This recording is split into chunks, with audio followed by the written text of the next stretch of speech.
Get your hands off my wife. The command sliced through the noise like a blade, and Geraldine's blood turned to ice.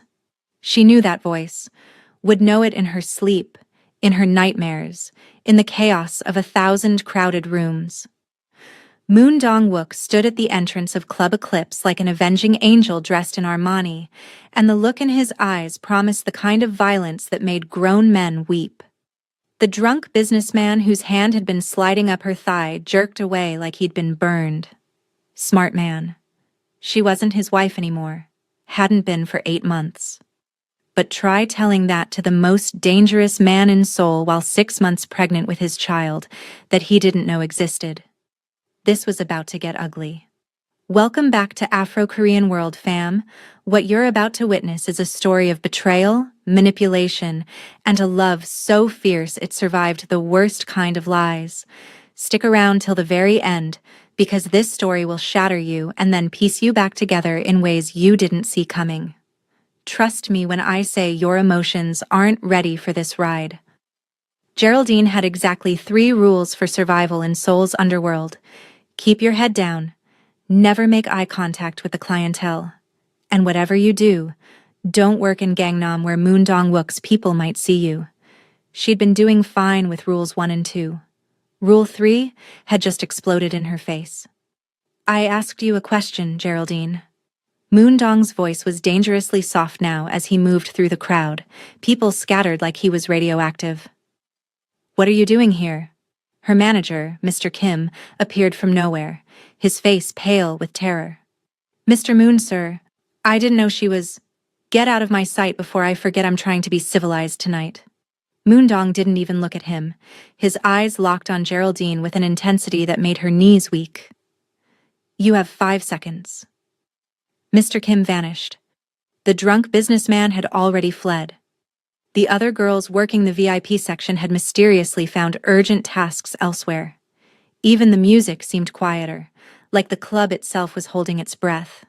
Geraldine forced herself to stand straight despite her aching back and swollen feet. She'd faced down worse than this.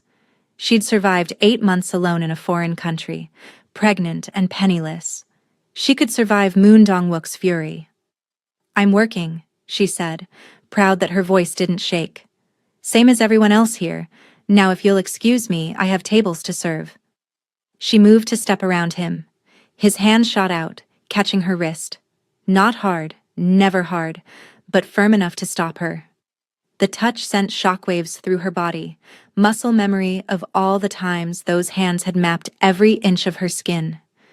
You're not serving anyone. His eyes traveled down, landing on her belly for the first time. She watched the exact moment comprehension hit him. Watched his face go absolutely still, the way it did before someone died. How far along? None of your business. Geraldine. Her name was a warning. How? Far. Along. 6 months. She lifted her chin defiantly. And before you ask? Yes, it's yours. Not that it matters anymore. We're divorced, remember? You moved on. I moved on. End of story. Moved on? Something dangerous flickered in his eyes. Is that what you think happened? That's what your mother told me? Showed me pictures of you with that perfect little heiress. What was her name? Yoon Ji-woo. The woman actually suitable for the great Moon Dong-wook. The bitterness in her voice surprised even her. She said you'd signed the divorce papers. Said you were too kind to tell me yourself that marrying a foreign nobody had been a mistake you regretted. The muscle in his jaw jumped. My mother said what? Does it matter now? I signed the papers. I left. I'm surviving. That's all there is to it. You're 6 months pregnant, working in a nightclub and barely standing upright. He bit out. That's not surviving. That's dying slowly, and I want to know why you didn't tell me. Because you didn't want me. The words exploded out of her before she could stop them. Your mother made it very clear. I was an embarrassment. Wrong skin color, wrong background, wrong everything. She paid me money to disappear quietly. Said if I really loved you, I'd let you go without making a scene. So I did. I loved you enough to leave. For a long moment, Moon Dong just stared at her. Then he pulled out his phone, made one call, spoke in rapid Korean. When he hung up, his attention returned to her with laser focus. Club Eclipse is now under new management, as of 2 minutes ago. Everyone here gets proper contracts and actual wages starting tomorrow. You're done working here. You can't just watch me. He shrugged off his suit jacket, draping it over her shoulders. It swallowed her frame, warm and smelling like him. My car is outside. We're leaving. I'm not going anywhere with you. Yes, you are. Because you're exhausted, pregnant, and clearly haven't had a proper meal in days. Because standing here arguing with me is making you sway on your feet. And because carrying my child while working in a place where drunk men put their hands on you ends tonight. His voice dropped lower, intimate despite their audience. Fight me tomorrow. Tonight, let me help you. She wanted to refuse, wanted to prove she didn't need him, didn't need anyone. But her feet were screaming in cheap heels held together with hope and superglue. Her back felt like someone had taken a hammer to her spine, and the baby was doing acrobatics against her ribs, probably protesting the stress. She was so tired of being strong alone. Fine, she whispered. One night. Then I'm gone. We'll see about that. His car was waiting outside, a black Mercedes with windows so dark they looked illegal. He helped her inside with unexpected gentleness, his hand supporting her elbow, careful not to jostle her belly. The interior was all leather and luxury, a painful reminder of the life she'd left behind. They drove through Seoul's glittering streets in heavy silence. Geraldine kept her face turned to the window, watching the neon blur past. She could feel his gaze on her, intense and searching, like he was trying to memorize every change in her face. Where have you been? His voice finally broke the quiet. I searched everywhere, Geraldine. Police contacts, private investigators, every resource I had. You vanished like you never existed. That was the point. Why? The single word carried 8 months of anguish. We had problems, yes. My work was demanding. But you were my wife. You don't just disappear without a word. Your mother had divorce papers with your signature. The words came out flat, emotionless, years of practice keeping her feelings locked down tight.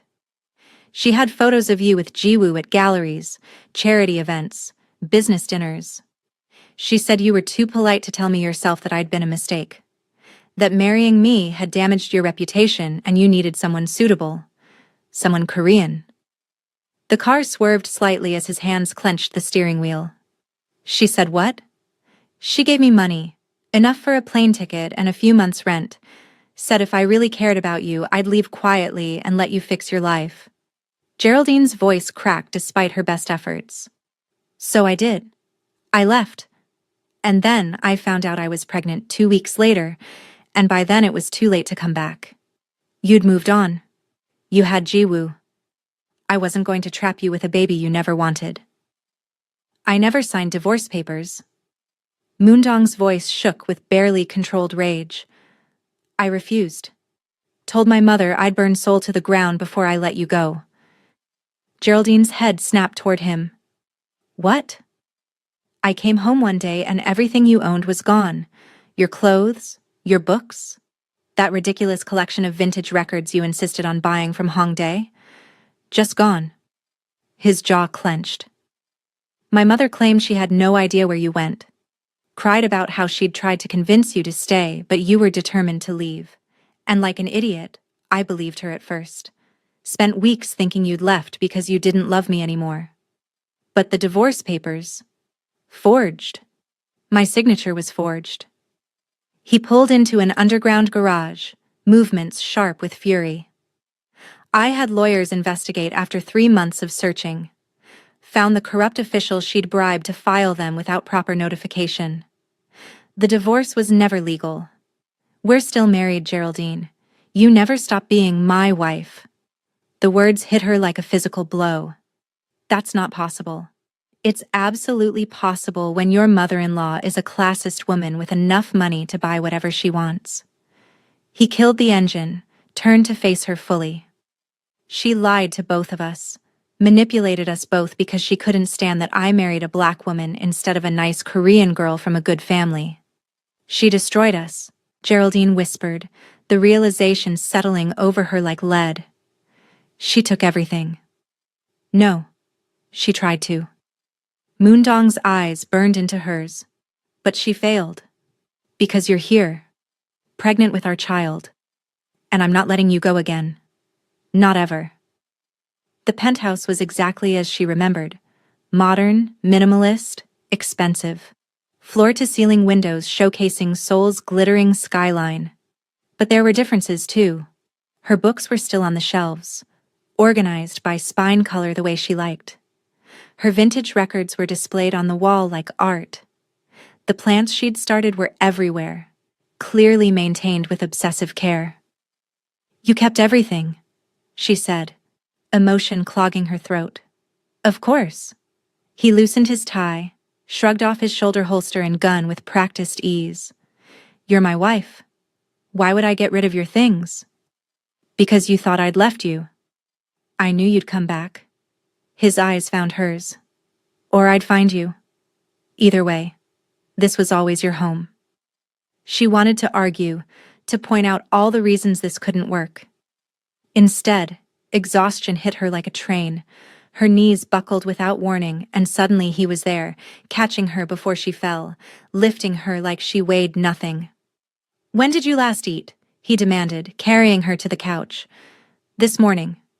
Maybe. Maybe? Fury and concern warred across his face. Geraldine, you're 6 months pregnant. You should be eating constantly. Hard to afford food when rent takes everything and tips barely cover utilities. She shot back defensively. I was doing my best. Your best shouldn't have been starving. He disappeared into the kitchen, returning with water, fruit, bread, cheese. Eat all of it. I'll order proper food after. She ate because her stomach was eating itself, because the baby needed nutrients, because fighting seemed impossible. He watched her with an intensity that made her skin prickle, his entire body vibrating with barely contained emotion.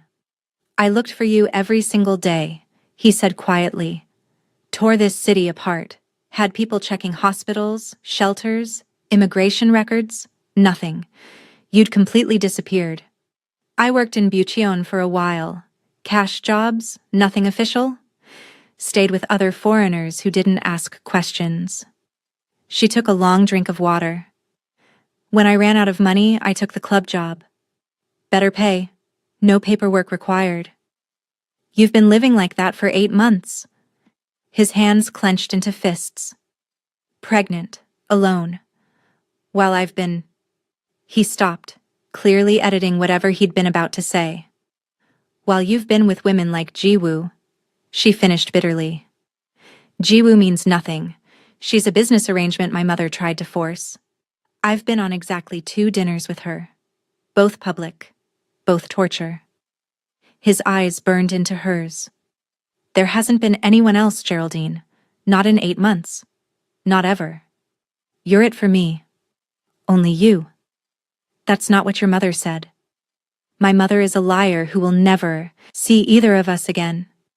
He moved closer, stopping just short of touching her. I need you to understand something. The divorce papers were forged. You're still legally my wife. And that baby... His eyes dropped to her stomach with such raw longing it stole her breath. That's my child. Mine. Which means you don't work yourself to death anymore. You don't struggle. You don't suffer. That ends tonight. You can't just decide, I already have. He pulled out his phone, made several calls in rapid Korean. By the time he finished, he'd arranged for a doctor to come first thing in the morning, ordered enough food to feed an army, and apparently hired a nutritionist and a bodyguard. This is insane, Geraldine protested weakly. This is me taking care of what's mine. He crouched in front of her, careful not to crowd her. I failed you once. Let you believe my mother's lies. Let you leave. Let you suffer for 8 months while pregnant with my child. That never happens again. Moondong. Please. The word clearly cost him. Please, Geraldine, let me do this. Let me fix what I should have protected from the start. She looked into his eyes and saw raw desperation there, genuine emotion she'd never seen from him before. Moon Dong-wook didn't beg, didn't plead, didn't show weakness. But right now he looked like a man barely holding himself together. Okay, she whispered. But I'm not promising anything beyond tonight. Tonight is enough. He showed her to the master bedroom, their bedroom, where everything was exactly as she'd left it. Even her side of the closet was still full of her clothes, laundered and organized like she might return any moment. Get some rest, he said from the doorway, hands shoved deep in his pockets like he didn't trust himself not to reach for her. Real rest in a real bed. Tomorrow we see the doctor, make sure you and the baby are healthy. Then we figure out everything else. Where will you sleep? Guest room. I'm not assuming anything. But his eyes lingered on her with such longing it made her chest ache. Call if you need anything. I'll be listening. After he left, Geraldine sank into the mattress and finally let herself cry. 8 months of pain, fear, and loneliness poured out in silent sobs. She cried for the marriage she'd thought was broken, for the lies that had nearly destroyed them, for the baby growing inside her while she'd struggled alone. When she finally slept, it was the deepest sleep she'd had in months. Morning came with sunlight and the smell of burning food. Geraldine found Moon Dong in the kitchen, staring at what might have once been eggs, with the confusion of a man who'd never cooked a day in his life. You can't cook, she said from the doorway. I'm learning. He poked at the charred mess with a spatula. How do you feel? Better than I have in months. She touched her belly. Baby's been quiet. Usually there's kicking by now. Concern flashed across his face. Is that normal? I think so, but the doctor should check. She'll be here in an hour. He abandoned his cooking disaster, crossing to her. Geraldine, I need to ask something, and I need you to be honest. Did you want this baby? Or did you consider... No. She cut him off firmly. I never considered that. This baby is mine. Even when I thought you didn't want us, I wanted them. Relief flooded his features so intensely it transformed his whole face. Good. Because I want them too. Want you both. More than I've ever wanted anything. Dr. Park confirmed everything was fine. The baby was healthy, developing perfectly. Geraldine was malnourished and exhausted, but nothing proper care couldn't fix. You've been very lucky, Dr. Park said seriously. Another month of this stress and we could have been looking at serious complications. But the baby is resilient. Like their mother, I think. After the doctor left, Moon Dong turned to Geraldine with an intensity that made her breath catch. We need to discuss us. There is no us. We're divorced. The divorce was never legal. He pulled out a folder, showed her documents. I had my lawyers investigate thoroughly. My signature was forged. The filing was done without proper notification to either party. Legally, we're still married. Geraldine, you never stopped being my wife. That's not... It's fact. He moved closer. And here's another fact. I love you. I never stopped loving you. Every day you were gone felt like dying slowly. And now you're here, pregnant with our child, and I'm supposed to pretend I don't want to fall to my knees and beg you to stay? He ran a hand through his hair, frustration and longing warring across his face. I know I have to earn your trust back. I know my mother did damage that can't be fixed with words. But Geraldine, you're everything to me. You always have been. And I'll spend the rest of my life proving it if that's what it takes. Before she could respond, her phone rang. Unknown number. Hello?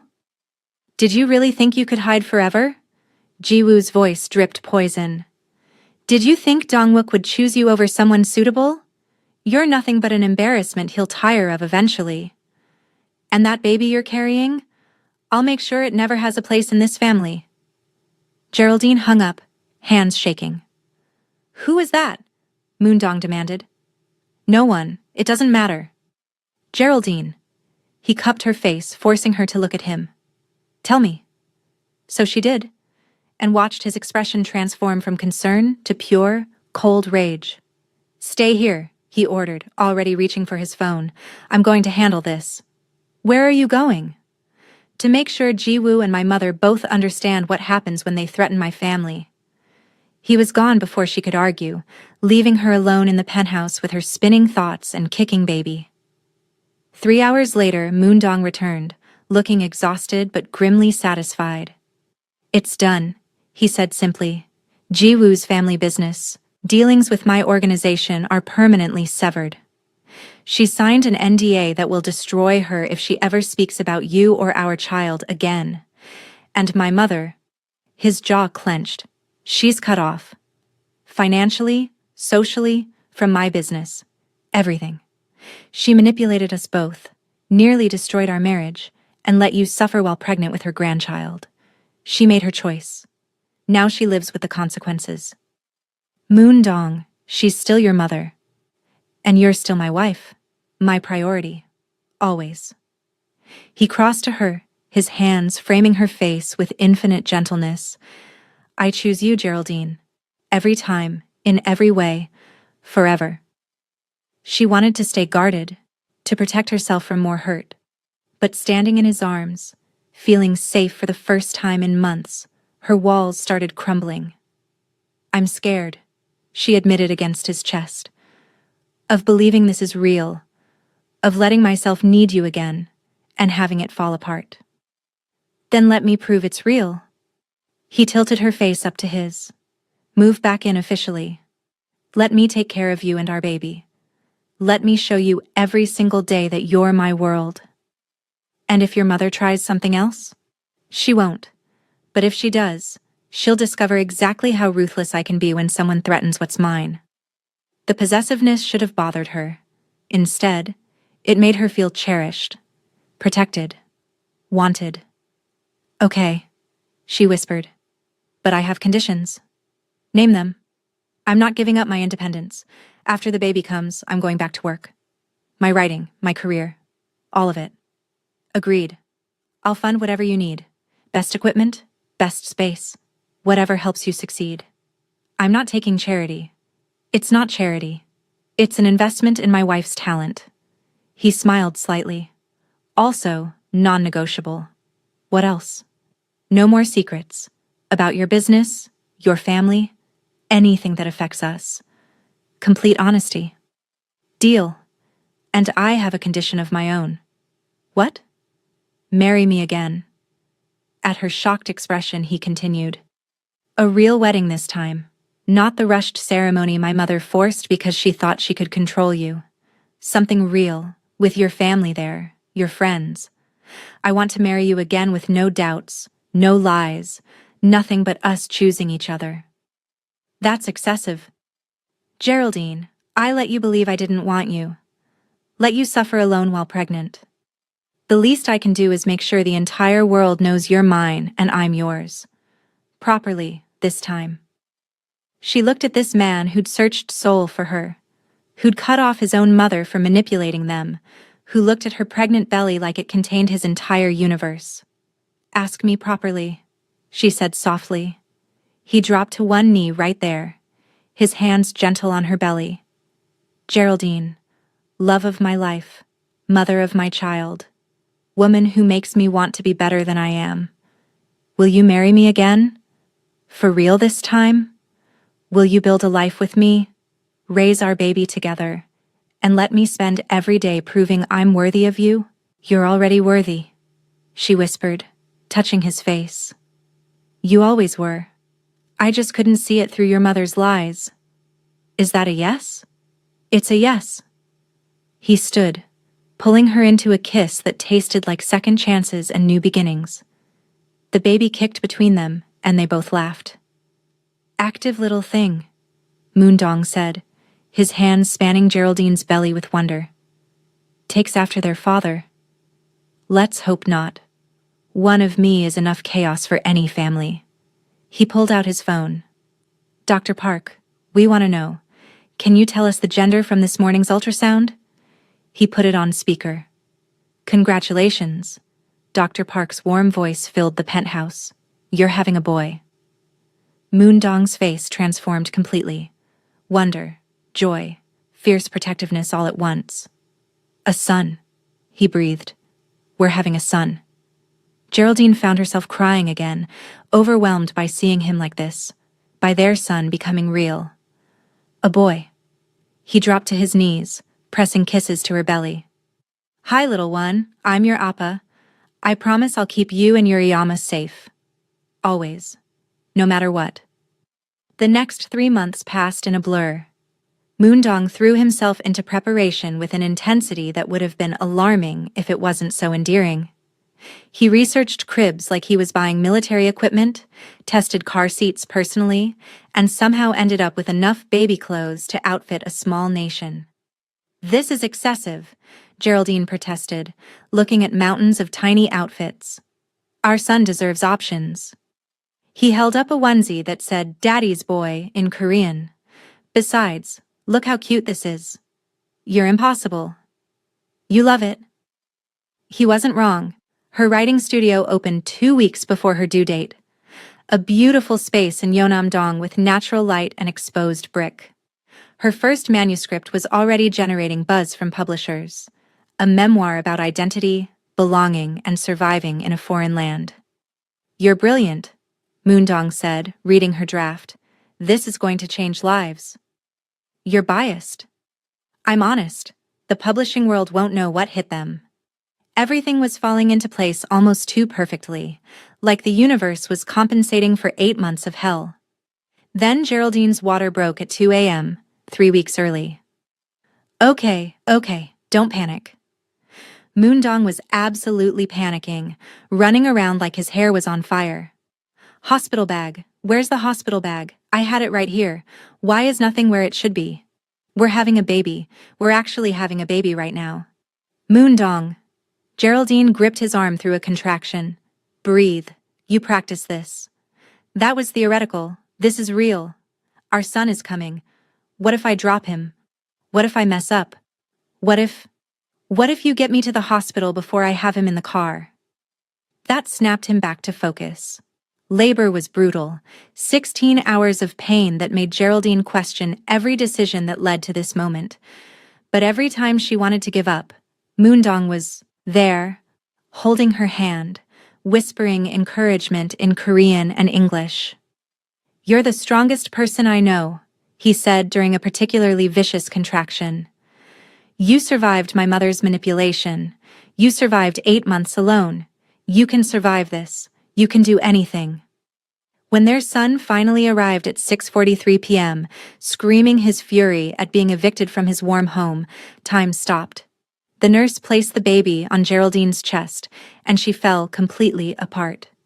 This tiny, perfect human. Her dark skin, Moondong's delicate features, a full head of black hair already sticking up in every direction. He's perfect, Moondong breathed, tears streaming down his face unashamedly. Look at him. Look at what we made. He has your nose, Geraldine said through her own tears. He has your strength. Moondong traced their son's tiny fingers with reverent wonder. What should we call him? They'd debated names for weeks. Korean names, English names, names that honored both cultures. Nothing had felt right until now. Michael, Geraldine said softly, for my father, and Jae-sung for his middle name. So he knows both worlds. Michael Jae-sung Moon. Moondong tested it, smiled through his tears. It's perfect. He's perfect. You're perfect. The first weeks home were chaos. Michael had strong opinions about everything and wasn't afraid to share them loudly at 3 a.m. Moon Dong-wook, Seoul's most feared crime lord, transformed into a devoted father who walked the floors at night, learned to change diapers without complaint, and sang off-key Korean lullabies. You're tone-deaf, Geraldine observed one night at 4 a.m., watching him rock Michael. He doesn't care. He loves me anyway. Moondong looked up, expression soft. Just like his mother. His mother is sleep-deprived and covered in baby spit-up. His mother is the most beautiful thing I've ever seen. He wasn't wrong about the love part. Despite the exhaustion, despite the chaos, Geraldine had never been happier. 6 months after Michael's birth, Moondong surprised Geraldine with the wedding he'd promised. Not some massive society event, but an intimate ceremony on Jeju Island. Her mother flew in from London crying through the entire ceremony. Moondong's friends from his organization stood as groomsmen, reformed criminals in designer suits. And Michael, dressed in traditional hanbok, stole the show by wailing through the vows. I, Moondong-wook, take you, Geraldine James, to be my lawfully wedded wife, he said, voice thick with emotion. Not because circumstances forced us together, not because of obligation, but because you're the best thing that ever happened to me. Because you gave me a son I don't deserve. Because you love me, despite knowing exactly who and what I am. I promise to spend every day being worthy of that love. Geraldine's vows were equally tear-soaked. I, Geraldine James, take you, Moondong-wook, as my husband. Again. For real this time. Because you fought for us when I'd given up. Because you proved love is stronger than manipulation. Because you're not perfect, but you're perfect for me. I choose you every day, forever. When they kissed, Michael chose that moment to scream at maximum volume, making everyone laugh. He's already protective, Moondong murmured against Geraldine's lips. Wonder where he gets that from. The reception was joyful, chaotic, full of love. Moondong's mother had tried to come, sending elaborate apologies and expensive gifts. He'd returned everything unopened. Some betrayals couldn't be forgiven. 3 years later, Geraldine stood in her expanded writing studio, now a publishing house for diverse voices. Her memoir had been a bestseller. She'd built something real, something hers. Moondong appeared in the doorway, Michael balanced on his hip. He was 3 now, bilingual, and absolutely certain he ruled the universe. Iama! Michael reached for her with chubby arms. Appa says we have surprise. Does he now? Geraldine took their son, catching Moondong's secretive smile. What surprise? Well, he said, moving closer. I know you said 1 child was enough, that you weren't sure about more, but... Oh no. She looked at him suspiciously. What did you do? I didn't do anything. You did. His hand rested on her stomach with reverent certainty. You're pregnant. About 8 weeks, if I'm calculating correctly. How could you possibly? You've been exhausted, nauseous in the mornings. Your breasts are tender. At her shocked expression, he grinned. I pay attention to your body, Jagia. Know it better than my own. She wanted to be annoyed by his certainty. Instead, she realized he was right. The signs had been there. She'd just been too busy to notice. We're having another baby, she whispered. We're having another baby. He pulled her and Michael into his arms carefully. Our family keeps growing. Baby, Michael clapped. I want brother. We'll see what we get. Moondong laughed. But yes, you're going to be a big brother. Think you can handle that? I protect baby like Appa protects Iyama. That's my boy. 9 months later, they welcomed their daughter at sunrise. The delivery was easier this time, faster. When the doctor placed her on Geraldine's chest, Moondong wept openly again. A daughter, he breathed. We have a daughter. She had Geraldine's features more prominent view set, fuller lips, wider nose, Moondong's bone structure. Another perfect blend of their worlds. They named her Grace Minji Moon. Grace for hope and beauty, Minji for intelligence, Moon for family.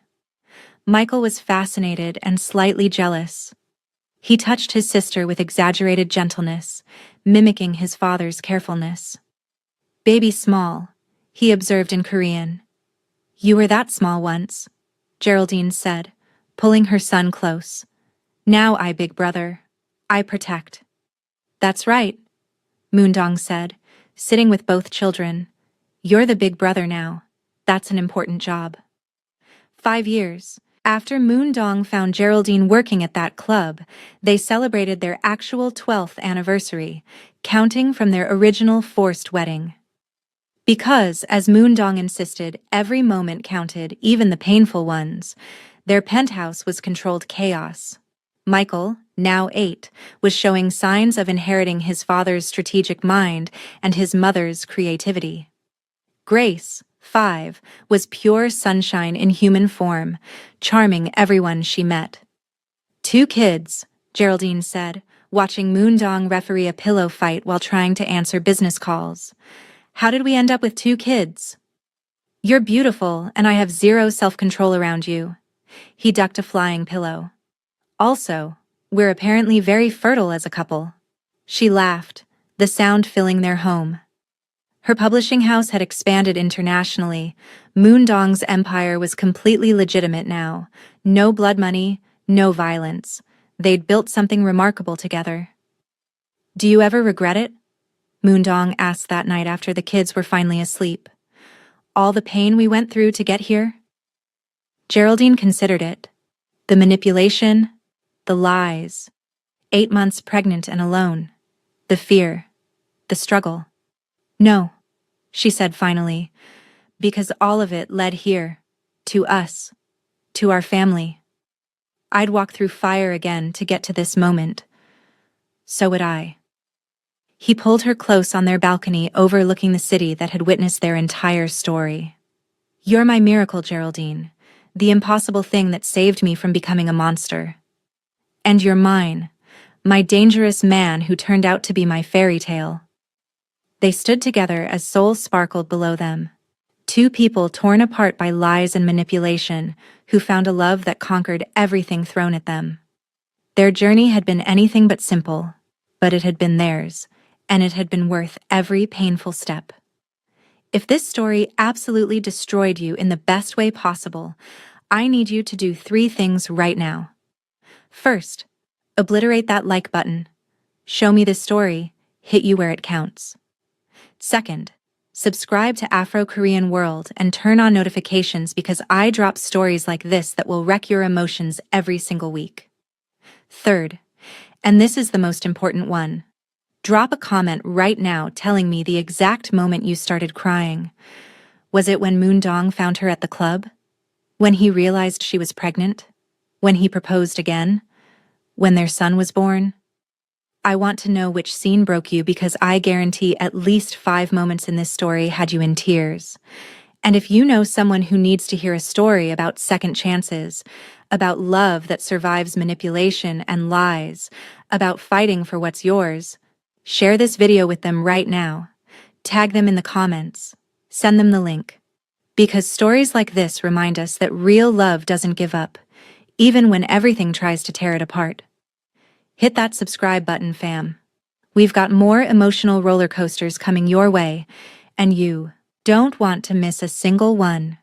Until next time, Afro-Korean World family, stay blessed, stay emotional, and keep believing in love that conquers all.